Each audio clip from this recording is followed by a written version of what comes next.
Enfin, pour ce témoignage, alors même chose, je vais vous demander de donner votre micro. Non, il en a un, il va venir nous rejoindre. Antoine de Villedieu, notre coup de cœur du jour. Antoine Villedieu, Rota, figurez-vous qu'il ne nous parle pas de cinéma encore que, on parle du cinéma asiatique. Il est champion du monde de free fight depuis décembre dernier. Antoine, c'est quoi le free fight ? Alors le free fight, c'est un mélange de plusieurs arts martiaux.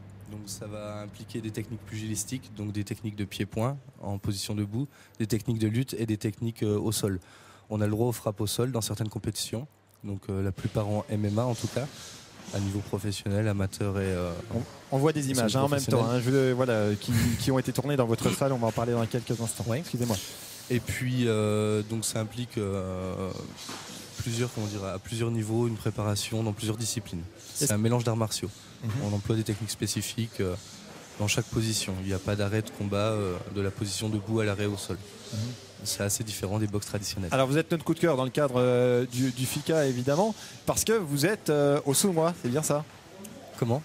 Vous êtes présent ici avec nous à Vesoul parce que vous êtes de la région. Oui, bien sûr, j'habite Vesoul. Vous habitez Vesoul. Alors, vous entraînez à quel endroit ? On va faire un petit clin d'œil aux copains quand même. On a les images ici qu'on voit à l'écran. Elles ont été tournées où ces images ? Alors, elles ont été tournées à Port-sur-Saône, donc on a ouvert une salle en Pancrace. On est affilié à la FFS-CDA. Donc les entraînements, c'est le mercredi et le jeudi de 20h30 à 22h. Donc on en compte un peu plus d'une vingtaine de licenciés. Donc on s'entraîne, c'est à partir de 15 ans. On s'entraîne, on travaille toutes les positions, debout, parce que sol. C'est pas très connu encore le free fight quand même. C'est le sport le plus en expansion. C'est le sport qui se développe le plus au niveau des sports de combat. C'est vraiment le sport d'avenir au niveau des sports de combat. C'est encore pas intégré en France. On a du mal encore avec les autorités à le faire rentrer.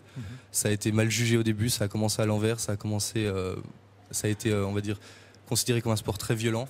Et par la suite seulement, ils ont commencé à le rendre vraiment sportif. Justement, vous évoquez les problèmes de violence. Quand on regarde sans trop connaître, ça ressemble un petit peu à la bagarre de rue, même si ça se passe sur un ring. J'imagine qu'il y a des valeurs qui vont complètement à l'encontre de ces images de bagarre de rue. Bien sûr, bien sûr. C'est vraiment les valeurs sportives, c'est-à-dire qu'on est deux sportifs. Pendant le combat, on va s'affronter. C'est un combat, il y a un adversaire, on a envie de gagner. C'est pas pire qu'un combat de boxe. C'est pas pire qu'un combat de judo. On a exactement le même état d'esprit. Ce qui peut devenir choquant, ça va être la cage. Sur certaines compétitions, combat en cage, c'est vraiment le fait de montrer, c'est vraiment le côté showman. C'est pour faire. Oui, sauf que les coups sont portés, sont réellement portés. Oui, c'est pas du catch. C'est vraiment... pas du catch. Non, ça c'est parce que la cage fait penser effectivement un petit peu à ça. Merci beaucoup de ce témoignage. Voilà, nous étions en direct du FICA à Vesoul avec notre coup de cœur. Merci de nous avoir suivis.